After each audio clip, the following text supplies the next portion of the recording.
Quick announcement, I'm going to use laser pointer. Just a second.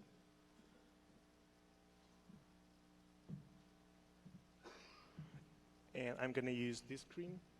So those people sitting here, please move either to the center rows or to the right side.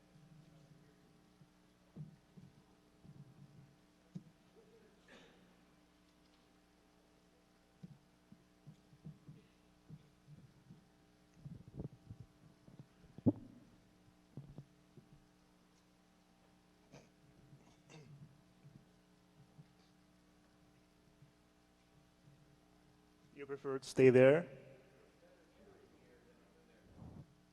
Okay. Well, I think it depends on how close I am to the mic rather than those. Okay.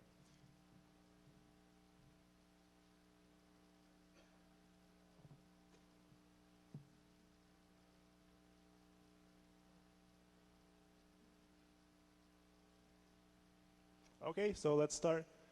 Thank you for coming for my talk. It's the first talk in the morning, so it might be pretty difficult for you to get up early and come here. So thank you for showing up. The title of my talk is DIRA, which is a tool for automatic detection, identification, and repair of control hijacking attacks. I'm Alexey Smirnov, and this is a joint work with Chikarche, who's my advisor. We are from Stony Brook University. Here's the outline of my talk. First, I'm going to give a brief introduction on control hijacking attacks. Then I'm going to talk about the related work in the areas of attack detection, identification, and repair. Then I'll present our architecture, DIRA, which has these three components: the attack detection component, the attack identification, and attack repair component. The purpose of attack detection component is to detect a buffer overflow or a control hijacking attack. So it's similar to the goal of the tools like StackGuard and Propolis. The attack identification component builds up the signature that can be supplied to intrusion detection system so that these attack packets can be filtered out in the future. The attack repair component repairs the program and allows it to continue its execution as if the attack never happened. In the performance evaluation part, we're going to talk about the overheads, the runtime overhead, and the compile time overheads of our compiler. And we'll conclude with the summary of research contributions and with the directions for future work. Buffer overflow attacks are the most common type of attacks. Computer worms use buffer overflow attacks as a basic building block for their propagation. So as soon as they arrive to a new host, they perform a buffer overflow attack, hijack control of the underlying program or of the host, and then scan for more vulnerable machines by performing random IP scanning. Once they find a new vulnerable machine, they send their body to the new machine and perform the control hijacking attack on that new host. A comprehensive protection strategy should include the following three components: the attack detection component, which will detect the control hijacking attack when it happens. That is, when the worm tries to get control of the underlying computer. The attack identification component is responsible for building the signature of the attack. That is, for identifying malicious packets and representing them in the most general form so that polymorphic worms or polymorphic attacks can be detected by the same signature. The attack repair component allows the compromised program to continue its execution as if the attack never happened. That is, it should restore the memory, image, or the environment of the program as it was in the pre-attack time, so that the program will think that it has never received any attack packets. We propose a compiler. DIRA is a compiler that instruments programs, source code of a program, so that the instrumental program can identify, detect, and repair itself after a control hijacking attack. What is a buffer overflow attack? Well, the idea behind control hijacking attacks is to overwrite a control-sensitive data structure, such as a return address, function pointer, or any other control-sensitive data structure. By the way, I've got some T-shirts here and books, and I'm going to give them away, and I'm going to ask you questions and who answers first gets a t-shirt or a book. So here's the first question. The return address and the function pointer are two possible types of control-sensitive data structure. What are other data structures that a worm or a virus can override? That's what I said, function pointer. What else? Okay. What on heap? What do you mean by heap? Well, okay, you got a t-shirt. Okay, please pass it to him. What else? That's what he said, probably heap. Okay, that was what I.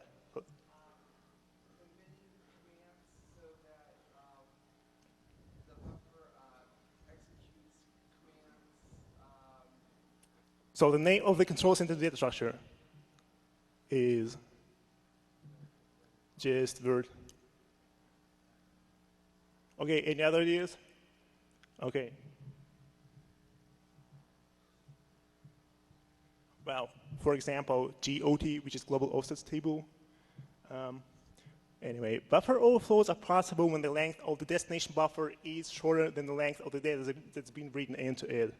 So whenever you write something that is longer, it can overwrite something that is behind this buffer, such as a return address. And that's when the buffer overflow happens. Standard libc functions, such as string cpy or sprintf, are responsible for most buffer overflow attacks. So we're going to review related work in the areas of attack detection, identification, and repair.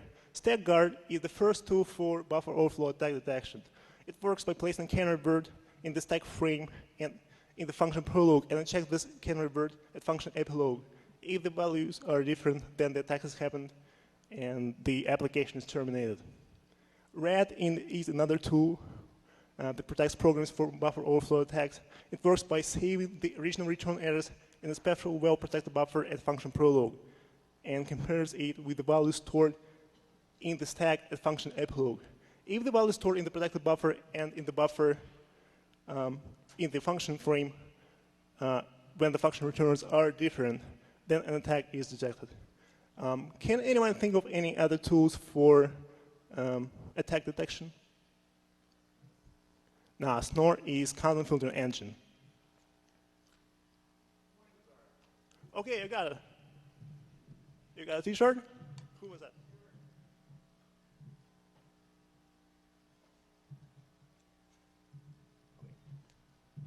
Sorry. So let's move to attack identification. We need automatic ways for attack identification because it's very important to generate signatures fast. Computer worms infect vulnerable machines very fast. At rate of 1,000 per minute, or maybe tens of thousands per minute. Therefore, if we wait for a human expert to come up with a signature, which is going to take a few hours, then the worm is going to hijack most vulnerable hosts on the internet. Recent epidemics propagated at a very, very high speed, so it's very difficult for human expert to come up with a signature quickly. Previous systems for automatic signature generation either produce signatures that consist of only one packet or required a large pool of malicious network data to come up with a comprehensive signature.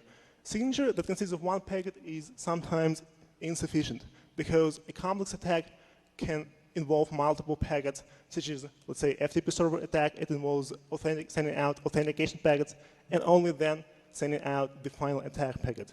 A comprehensive signature should include all attack packets, not just the last one. So here are some relevant projects. TaintCheck is a tool for, it uses the taint analysis to generate attack signature, and it reports the value of the return address that worm used to hijack control as its signature. So it's only a 4-byte signature. Autograph uses so-called Arabian fingerprints to find common subsequences in a large pool of malicious network data. Polygraph and Neiman also use large pool of malicious data and to use machine learning algorithms to construct a multi-packet signature. Attack repair relies on checkpointing. That is, one first checkpoints the program state and then jumps to a previous point in the past to restore program's execution. So two approaches here are either keeping complete execution history or do periodic stacked checkpointing. That is to take a snapshot of the memory image of the program. And the second approach relies on a fork system call, which is available under Linux, but might not be available under other operating systems.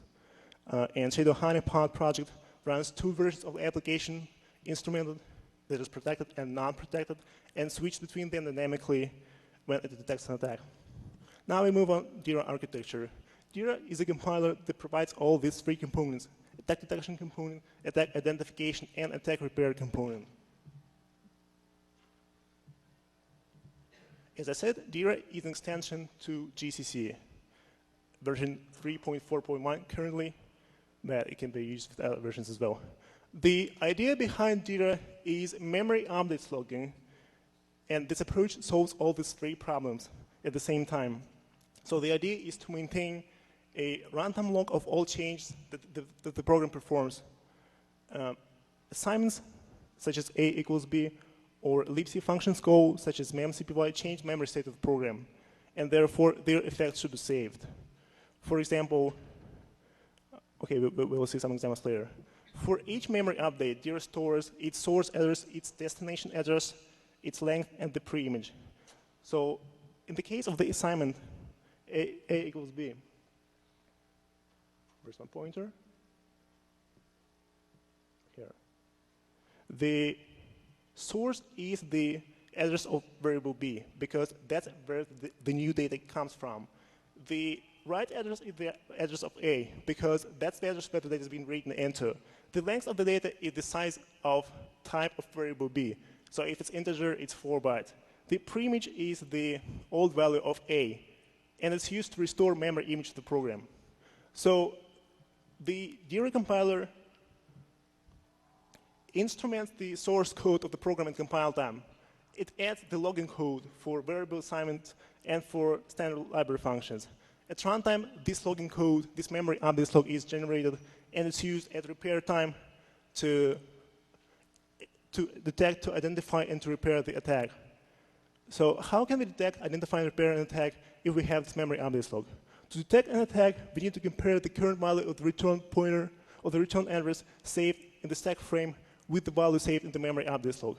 When we invoke a function, we lay out a new stack frame, we save the old return address, we save any registers that are used in this function, and therefore this is a change to the memory state of the program, which should be saved in the memory update log according to our concept.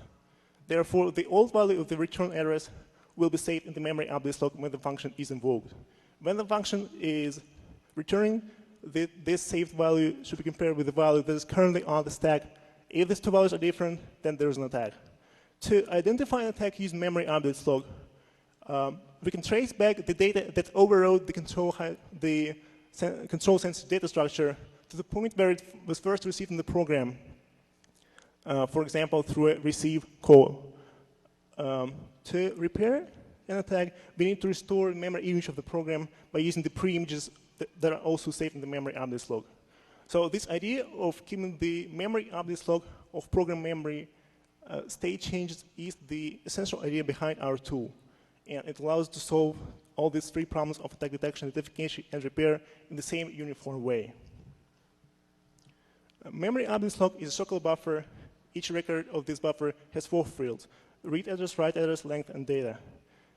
DIRA saves the effect of each operation, of each assignment operation, and such as x equals y, where x and y are either directly referenced variables, array references, or dereferenced variables. As I said previously, the read address is set to the address of the right-hand side, the write address is set to the address of the left-hand side, the length is set to the size of the memory update, and the data is set to the preimage that stores the data that we're going to overwrite. That is the old value of x. If the right-hand side is a complex expression, then a log record is created for each variable in the right-hand side. To handle memory change performed by standard library functions, DIRA proxies a few of them. such as string manipulation functions, format string functions, file network I/O functions, and other functions that change memory state of the program. So the proxy function constructs a new memory update log record that summarizes the changes performed by the corresponding libc function. And the memory update log is also used to store tags, which are special records that indicate change to memory to the state of the program. For example, when the function is invoked, function enter tag is inserted, and when the function returns, function exit tag is inserted. These tags are used at repair and identification time to build up signature and to repair program after an attack. So here are a few examples. At compile time, let's say there is a statement x equals y plus z. So the instrumental code, the compiler adds two logging calls. The first call logs the effect of variable y, of variable z, the other of the variable y. And finally, there is this original statement. At runtime, these two logging calls produce these two log records with the read and write addresses set as I described previously. Suppose there is the string CPY code in the source code of the program. The DIRA compiler replaces this code with a proxy function. And at runtime, this proxy function inserts a log record with the read address of B, because that's where the data is coming from, with the write address of A, because that's where we write data into, with the length strlen of B plus 1, because they're going to write strlen of B bytes plus not terminating character, and with the preimage is A, which is the old value of A, the variable, the buffer that we replace. Now let's talk about attack detection. DIRA uses RAD-like approach. That is, it saves the original return address when the function is invoked. It compares the saved value with the value that is currently on stack at function epilogue. If these two values are different, then an attack is detected. DIRA can protect other control-sensitive data structure, such as function pointers, GOT, signal handle tables, in a similar function, but it's not implemented yet.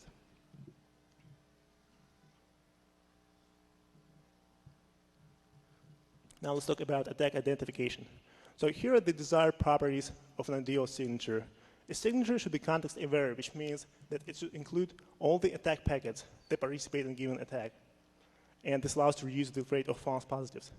It should be also semantics-aware, that it ideally should incorporate the knowledge about the protocol. For example, if this is an HTTP attack and the attack request is a GET request, then the signature should specify that this is GET, so that the intrusion detection system can filter out or can just keep all the requests of other types, of other protocols, and if it's HTTP but not GET, it should also discard those packets. It should check the signature only against packets that are HTTP GET kind of packets. And this also allows to reduce the rate of false positives. And the signature should provide a certain degree of flexibility within each packet, so that polymorphic forms that change their body as they propagate can be matched using the same signature. The attack packets should be represented as regular expressions, and that's the desired flexibility that a signature should have. So as I said, these three properties are the desired properties, and now let's see how DIRA satisfies all those properties. DIRA signatures are context-aware because they consist of multiple packets. They consist of all packets that an attack consists of. And each of those packets is represented as a regular expression. And there's a feature called length constraint that allows to limit the attacking part of the packet. That is, it allows to specify that a terminating character, such as null character, should occur between offset like A and offset B. If the terminating sequence occurs within this offset, this is not an attack packet. If there is no such a terminating character in the packet, then this is the attack packet. So in some sense, this is equivalent to semantics awareness, because it allows to narrow down the part of the packet that the intrusion detection system searches. So it doesn't search the specified sequence in the whole packet, but rather this length constraint allows to limit or to narrow down the scope where we search for the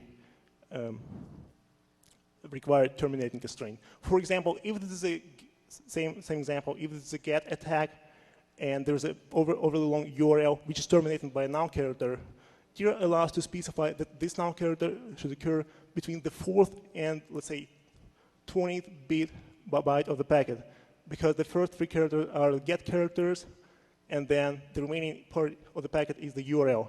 If the terminating character is found in the first 24 bytes of the packet, then this is not an attacking packet. If the now terminating character is not found in the first 24 bytes, then this is an attack packet because the URL is too long.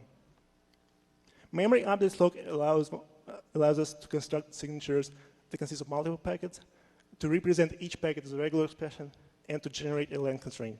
And we're going to give an example, and we will show how all this functionality is implemented.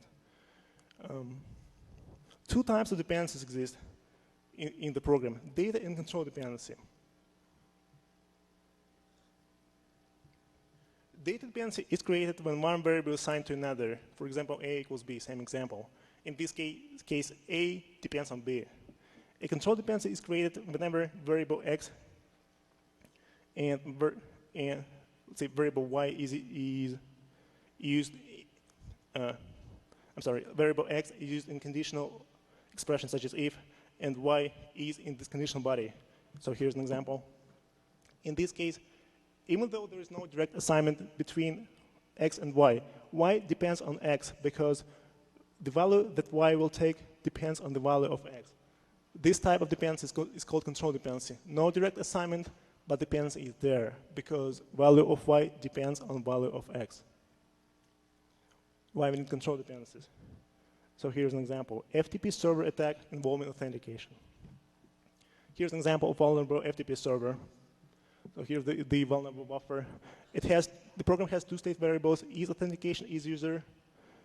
And here's the main loop of this server.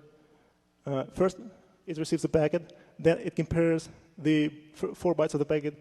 If it's quick command, the loop breaks. If it's user command, then is user variable is set to 1. If it's password command, then is user has been set. Then authentication has been completed, and is authenticated variable set to 1. If authentication was not performed previously, then the program continues. The client requests are handled only in the case when if the authentication has been completed previously. So if the user is authenticated, then the program checks the first 3 bytes of the packet. If it's get packet, then there's a get request, and it returns the file that the user requested. But this request is only processed if the user has previously authenticated. So these are the 3 packets used in the attack. There is a URL. There is a file name that is too long and that overrides the buffer. That overrides this buffer, which is only 16 bytes long. Let's look at log records generated at runtime. First, there is a log record DIRA receive for the receive function, for the proxy function, proxy standard receive call, and it has this tag. Here's the tag. This is the write address. That's the destination where the network data is written into 11 init length, and here's also the image of the data that we read from network.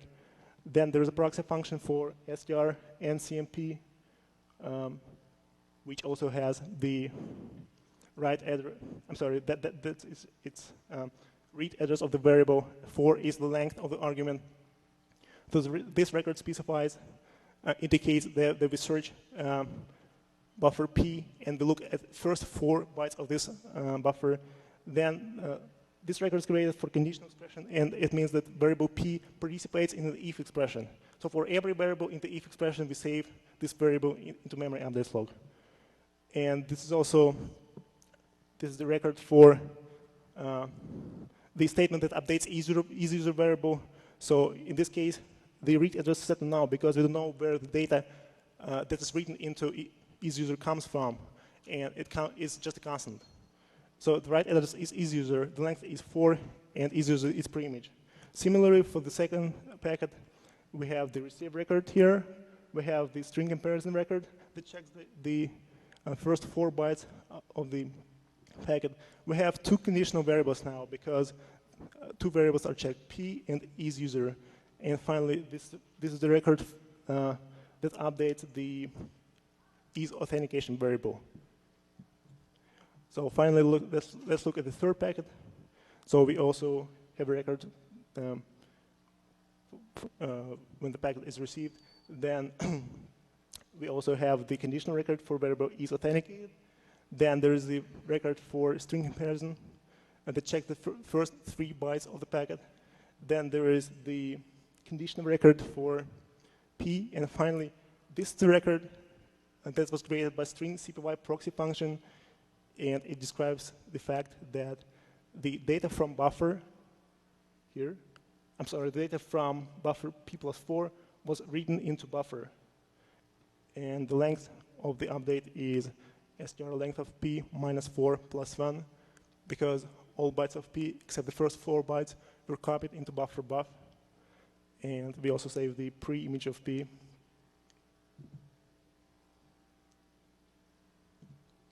So this is the summary.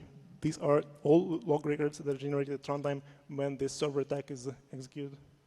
And suppose that the return address is located after the buff variable. That is, the return address is saved at the offset buff plus 17. Buffer is a buffer of 16 bytes.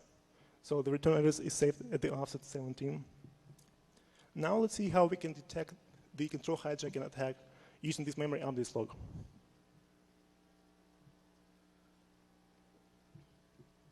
So we start with log record, with the last log record that overrode this buffer. And here's its right address. So we look for the source of this data.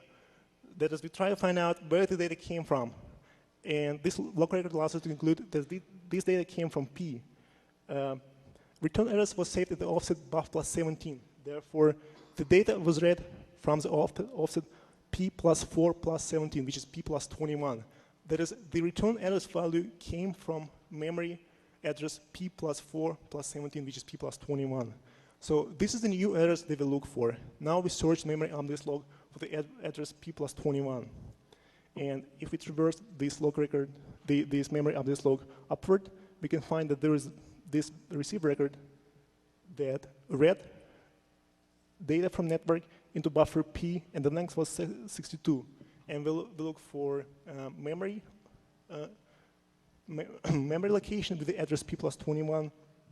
And this is the record that is written data from network into that memory location. So we conclude that here is the read operation that read data from network and wrote it into address P plus 21. And because this is the operation that reads data from network, we conclude that this is the attacking packet. So this way we identify the first attacking packet.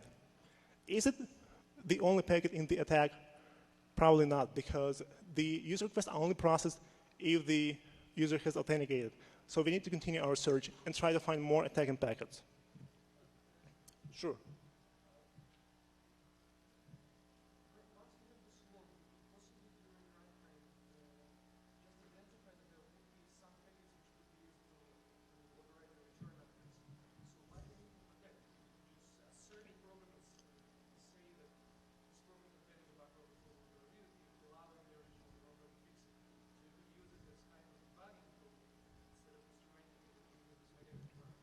Well, debugging is not automatic. Our tool is completely automatic. It doesn't require any user involvement at all. So the process that I described here is completely automatic. It's performed by our program, not by the user, not manually. It's not log analysis performed by a human expert. It's log analysis performed automatically.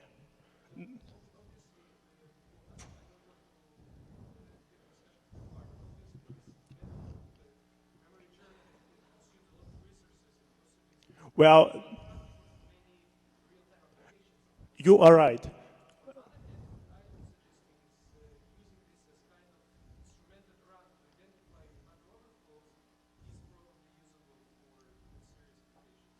Well, that's the question of our performance evaluation.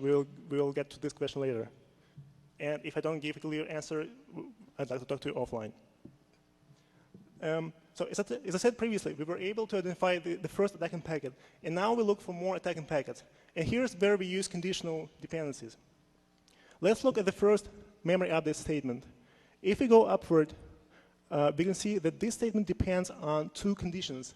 That is, it's inside two outer if statements. The first if statement checks p variable, and the second checks is authenticated variable. Therefore, this memory update was only possible because of these two checks that involve these two variables. Variable p has been found before, so this record should be discarded, whereas this variable is authenticated should be used for later search. So we continue with variable is authenticated, and we try to find out whether this variable depends on network packet or not. So if we continue traversing this log upward, we can see this memory updates log operation. And the read address of this operation is unknown because this variable was assigned to a constant. Therefore, we should again use condition dependencies to find out what our variable is authenticated depends on. And we can see two conditional log records, isUser and p here, which means that variable is authenticated depends conditionally on isUser and p. So we now look for p and isUser. We can find p here. Therefore, we conclude that variable isUser depends on network packet that contains password. And this turns out to be true because variable p is set only if the attacker sends password packet. But variable isUser also depends. Variable is authenticated also depends on isUser. So we continue with this variable isUser, and we can find it here. This is the memory update long operation that sets variable isUser. Its read address is also unknown because it's set to a constant. Therefore, we should again use control dependencies to find out whether variable isUser depends on any network packets. And once again, we can see this conditional expression that uses variable p. Therefore, we now search for variable p and try to find out whether it depends on any network data. And it turns out to be true. Variable p contains the packet payload of the user command. So what we can see now, we have found 3 attack packets. And so the get packet, pass packet, and user packet. The first packet was found using direct dependencies. The remaining 2 packets were found using control dependencies. So the control dependencies are really important to link the first attacking packet to all the remaining attacking packets because of these state variables that are used in network daemons. Sure. Sure.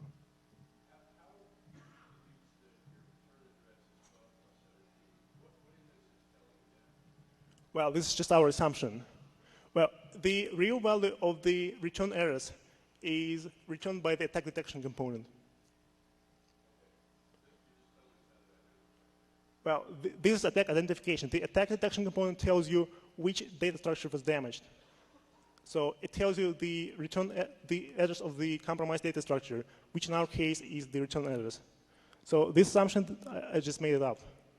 But this address is always known at runtime. No problem. Let's now give a precise definition of control dependencies. We say that whenever variable x can prevent control flow from reaching variable y, a control dependency is created between x and y. Let's look at these examples here. The left-hand side example shows an if condition. In this case, statement 1 and 2 depend on condition, but statements 3 to n do not depend on condition because they will be reached no matter what the value of variable count is. However, if you look at the right-hand side, then one of these branches here, this branch, has a return. And therefore, if condition takes such a value that this branch is taken, then the function will return and statements 3 to n will not be executed. Therefore, statements 3 to n depend conditionally on variable con. So whenever a variable, conditional variable, can prevent certain statements from executing, those statements become dependent on the conditional variable. Conditional dependencies can also be created for while and for loops as well.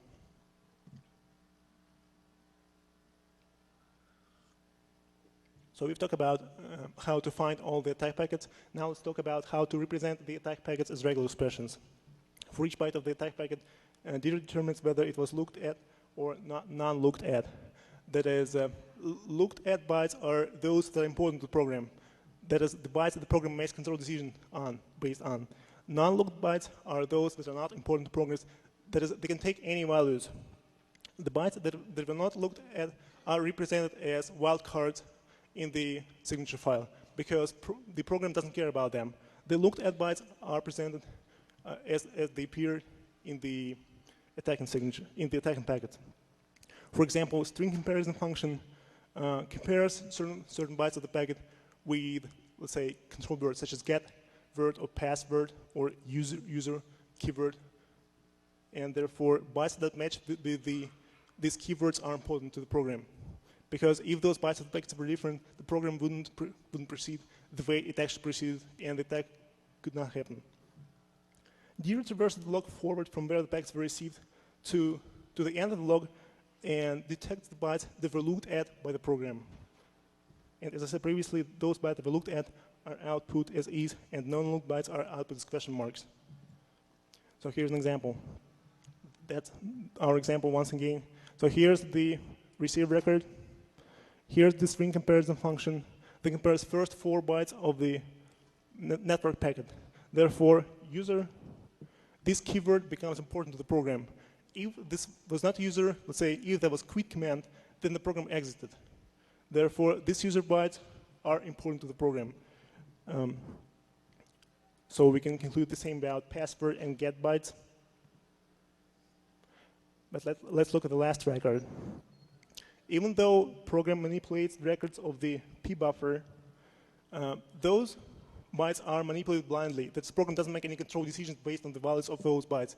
Therefore, even though they were copied by the program, they were, we can say, touched by the program didn't make any control decisions based on those bytes. Therefore, they are not important to the program, and they can be dumped as question marks in the signature file. And here's the length constraint. So here's our network packet. And here's the stack. And this is the return address that was overwritten by the attack. And this is the memory update operation that overrode the return address. So the identification part of DIRA determines the extent of the stack frame that was overwritten by the attacker.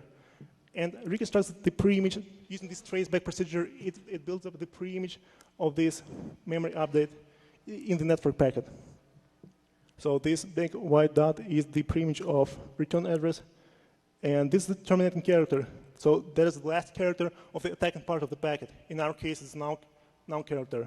If we trace it back to the network packet, we can assume that this is a new line character. So the length constraint should specify that the terminating character should occur between the beginning of this gray area until the pre-image of the return address. If this terminating character occurred here, then the memory added operation wouldn't touch return address. It would stop earlier. However, since the terminating character was not found there, the control hijacking attack occurred. So the length constraint limits the attacking part of the packet, which is this gray part.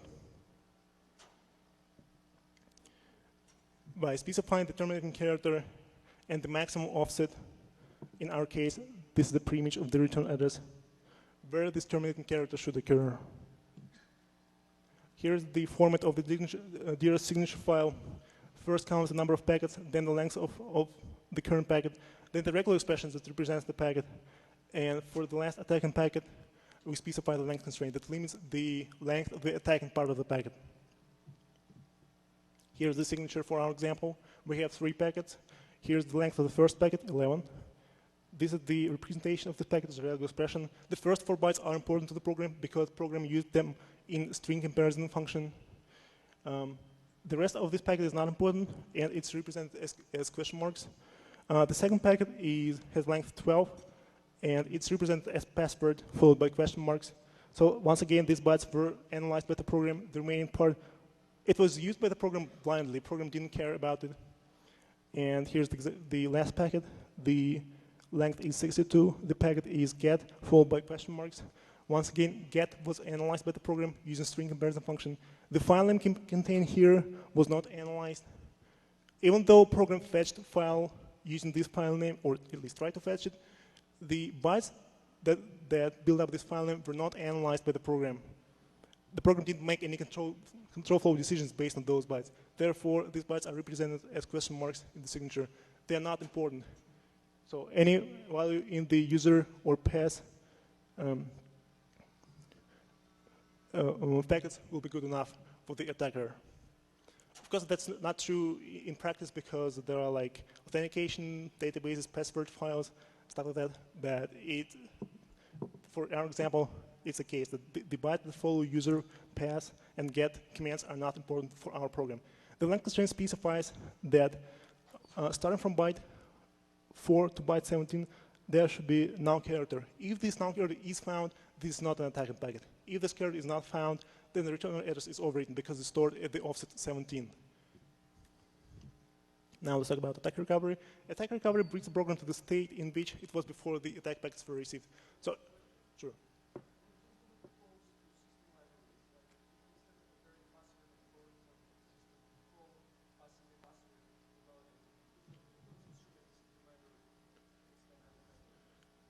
You are right.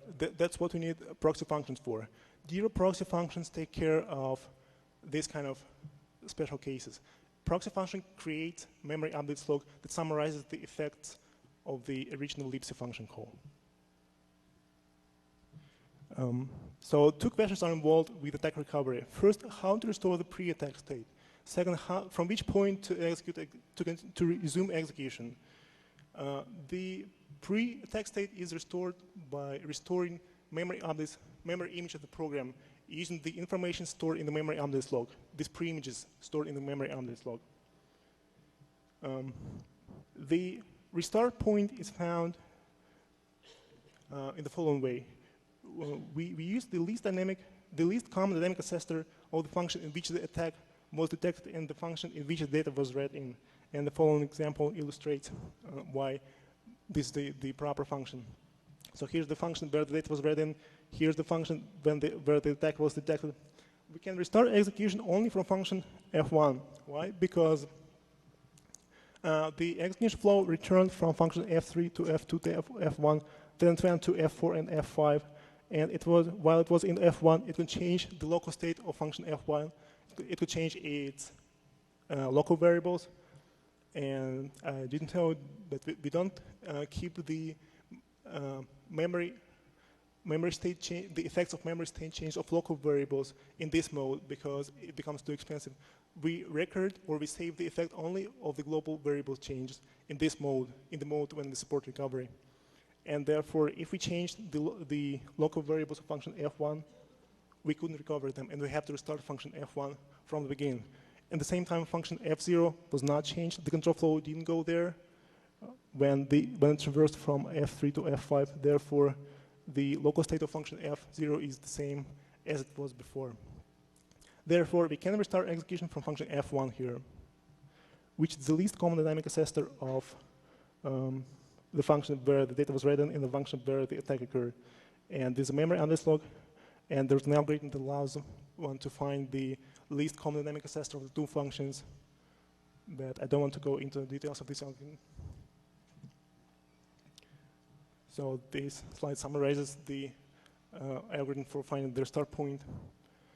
We don't use any specific operating system features for this, but we rather use long jump and send jump functions.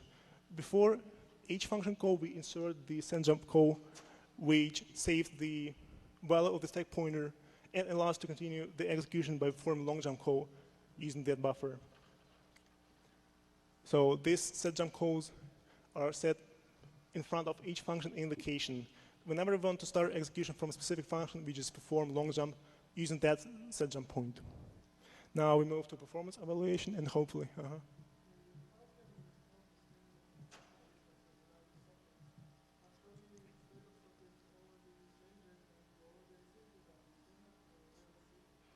Well, this, well, DIRA proxy functions take care of this. They are responsible for saving any side effects of library calls or any other calls performed by the program. So for each socket read, let's say socket open, socket close, there should be a proxy function that summarizes the effect of this operation and saves it in memory on this log. And at the repair time, this log record will be processed by the repair procedure, and the repair procedure will undo the effect of the socket open, socket close. If it's socket open, then it will close. If it's socket closed, then it will reopen socket, so on. So this is why we need proxy functions. Okay, we had 5 programs, and for 3 of these programs we had exploits, which we downloaded from public exploit databases. Can anyone name any exploit databases? That's a question for a T-shirt or for both? Yes? What's that? Yes. Okay. You get this book. Any other exploit databases? Publicly available? Come on, you're hackers. Okay. What's that? Okay, book.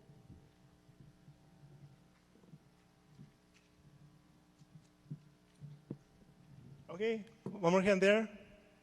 Who is? Okay, excellent.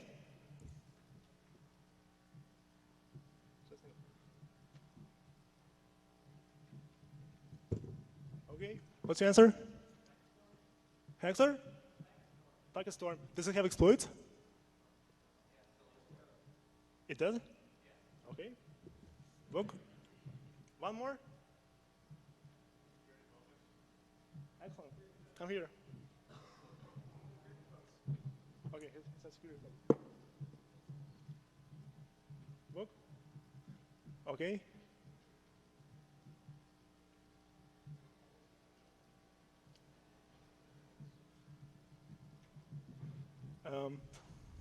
So our performance evaluation had 2 goals in mind. First, we wanted to find out the runtime overheads and the quality of automatically.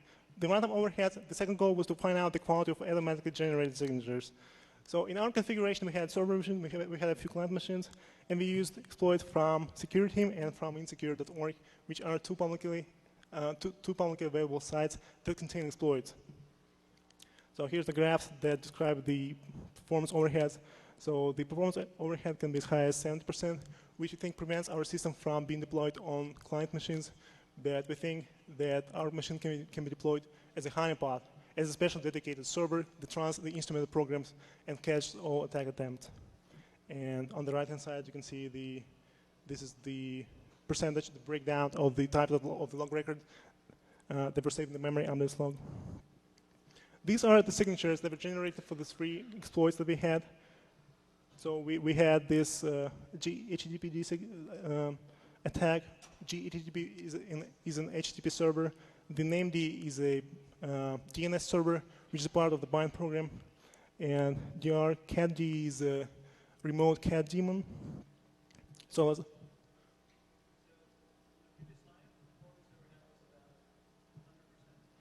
well, it's 70%. 70. So here are the programs. This is the, well, we compared the original non-instrumented program. We had several client requests, like benign client requests, and we ran this request against non-instrumented program and against instrumented program, and we measured throughput. So that's the difference in throughput.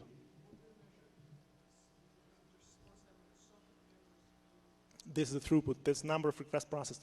So this 70% number is the difference in number of requests than the instrumented non-instrumented program can handle. Sure.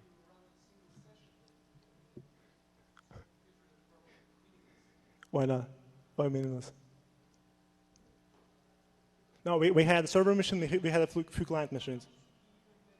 Okay, I'd like to take this offline.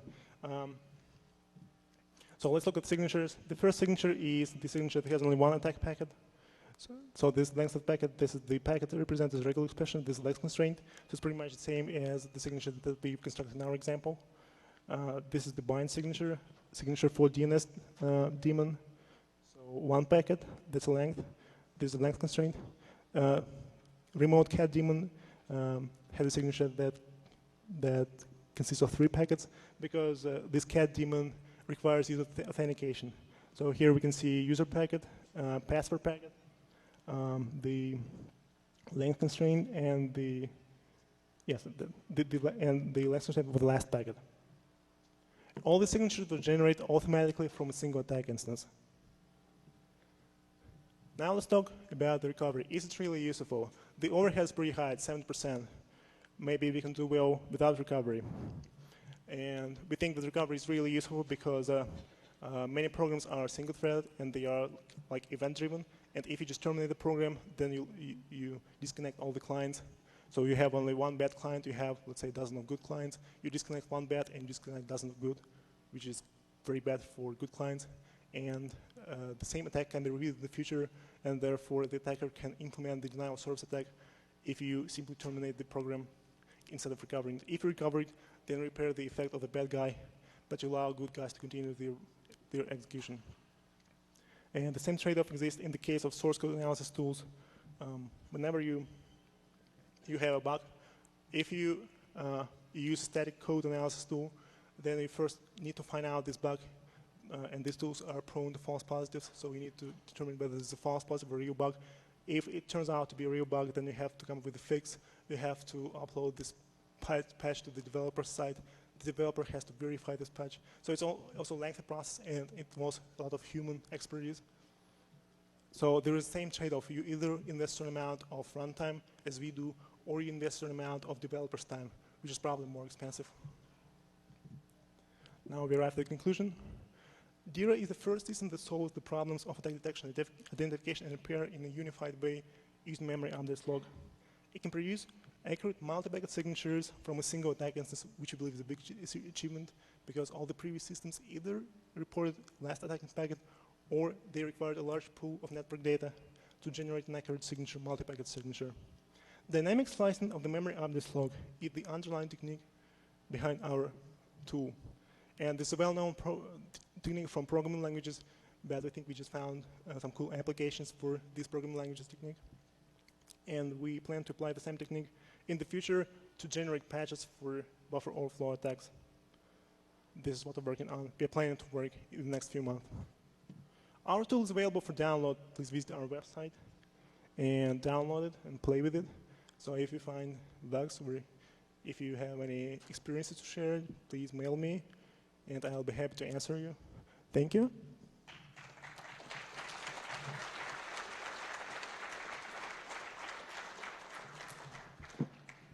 I have one book, one question. Yes.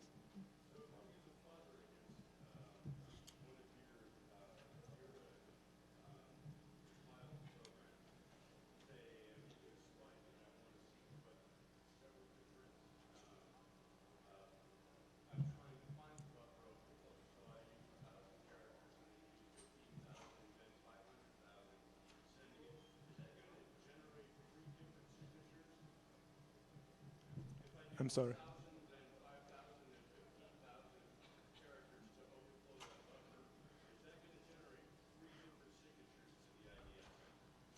Well, our program generates a signature whenever an attack happens. It doesn't use history. It doesn't look for previous packets. It doesn't analyze them. So whenever you perform an attack, a signature will be generated. So the question is whether this signature will be different from previously generated signatures or not. And I think the answer is yes, because if the length is different, then the regular expressions will also be different.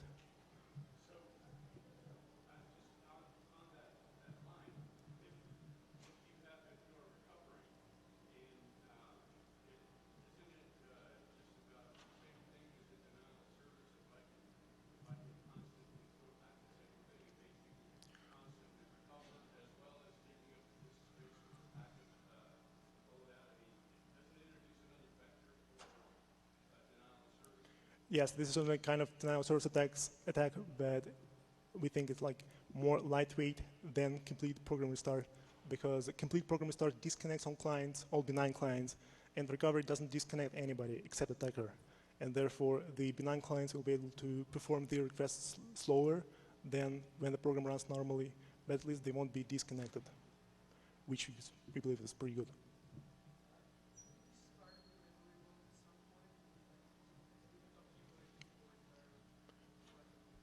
Memory address log is a circular buffer. Yes, the log records are used constantly, and previous records are freed up when the record is about to be used. Yes. Okay, thank you very much.